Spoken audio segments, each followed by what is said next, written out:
وزارت کارهای داخلی جمهوری تاجیکستان با نشر یک اطلاعیه ویژه خبر داد که روزهای 23 و 26 سپتامبر سال 2021 در حدود ناحیه فردوسی شهر دوشنبه دو حالت از احسیات افباشه آتش زدن واسطه‌های نقلیاتی تمغه‌های تویوتا پرادو رقم قید دولتیش TG 7007 AB04 و تویوتا لند کروزر رقم قید دولتیش TG 0065 AA04 به قید گرفته شده است.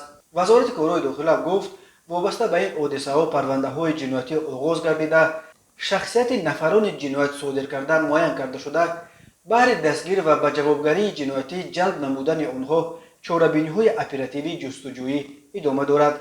وزارت کارهای داخلی اطمینان خاطر داد که جنایتکاران دستگیر و به جوابگری کشیده می شوند. درباره سبب‌های آتش زدن این دو ماشین گرانبها بجز عباره از احسیات افباشه تفصیلات دیگر داده نشده است.